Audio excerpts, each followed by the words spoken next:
pertanyaan selanjutnya Bu ya. Assalamualaikum warahmatullahi wabarakatuh. Assalamualaikum warahmatullahi wabarakatuh. Saya Maidi dari Jambi mau bertanya Bu ya. Semoga Buya dan santri selalu dalam lindungan Allah Subhanahu wa taala. Amin ya rabbal alamin. Baru-baru ini ada tokoh dunia atau kepala negara yang menghina Islam atau menghina Nabi Muhammad SAW. Pertanyaan saya, apakah kita harus boikot produk-produknya yang ada di Indonesia, misalnya makanan, transport, jasa keuangan yang berprinsip syariah yang berasal dari negara itu, yaitu negara Perancis. Apakah boleh kita tetap menggunakan produk mereka Bu ya? Mohon jawabannya Bu ya. Terima kasih. Yang pertama adalah di saat kita pertama kali mendengar ada orang merendahkan baginda Nabi itu, jangan berteriak dulu. Akan tapi rasakan kita itu. Tersinggung enggak hati kita? Sedih enggak hati kita? Teriakan bisa saja bohong dan palsu. Kalau hati kita biar diam saja, tenang saja, khawatir enggak punya cinta ke Rasulullah. Harus ada dong. Cemburu Nabi direndahkan, Nabi dicaci misalnya. Ini yang harus kita koreksi diri kita sendiri. Kadang-kadang kita itu menyuarakan hanya karena kelompok kita itu sudah dilabeli kelompok pecinta Nabi. Kalau waktu dengar Nabi dia langsung marah. Tapi marahnya bukan dari hati, marahnya action.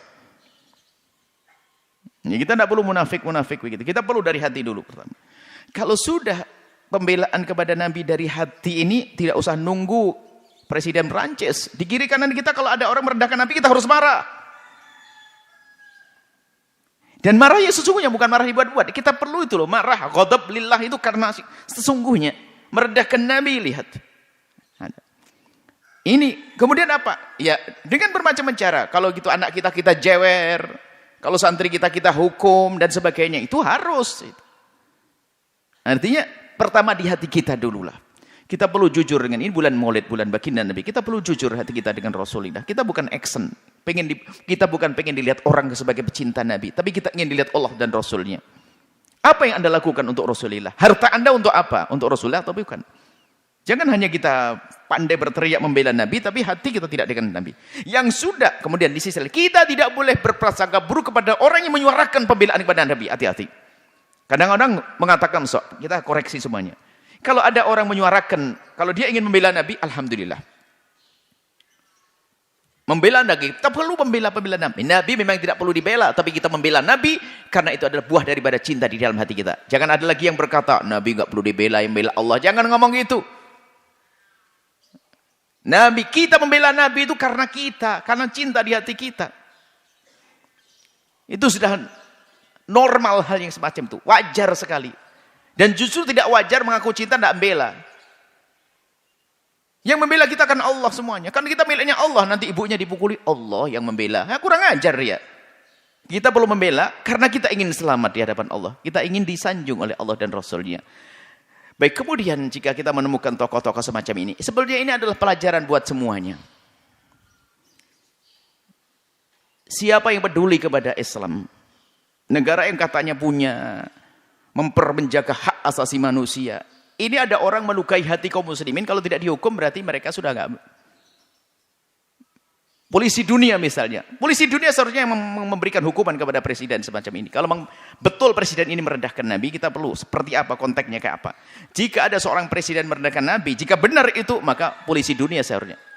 Karena Pak, menyakiti manusia. Miliaran manusia disakiti kok. Coba apakah kita bisa berharap dari polisi dunia? Kalau tidak bisa berharap, lalu apa yang bisa kita lakukan? Memberikan hukuman. Kalau bisa kita jewer, dekat kita jewer, kita sentil, kita rohtan, tapi nggak mungkin. Lalu bagaimana caranya? Sudahlah, biar rakyatnya saja menghujat dia, biar rakyatnya menghukum dia dengan cara, ini sebagian ulama mengatakan boikot. Karena kalau diboikot nanti rakyat akan mengalami satu perubahan ekonomi, nanti yang disalahkan itu biar dia tobat, biar ke depan kalau ada presiden tidak begitu lagi. Sah, itu hukuman. Karena kita tidak bisa jewer dia kok. Kalau seandainya ada cara menghukum selain nggak usah diboikot, karena memang diboikot kan urusannya ada dengan rakyat yang tidak bersalah, bahkan produk Islam dan sebagainya. Bagaimana dengan ini semua? Tujuannya bukan itu, tujuannya agar rakyat ini bisa memberikan hukuman moral kepada pemimpinnya yang salah. Setelah itu biar tobat dia, paling nggak minta maaf. Nah kita nggak punya jalan kok, ya jalannya yaitu, maka boikot itu sah. Tujuannya adalah agar rakyat itu nanti mengarahnya ke sana. Dan itu telah terjadi dulu di Denmark sebaliknya. Berapa kerugian Denmark? Kemudian di mana sebelumnya ada. Jadi boykot itu ada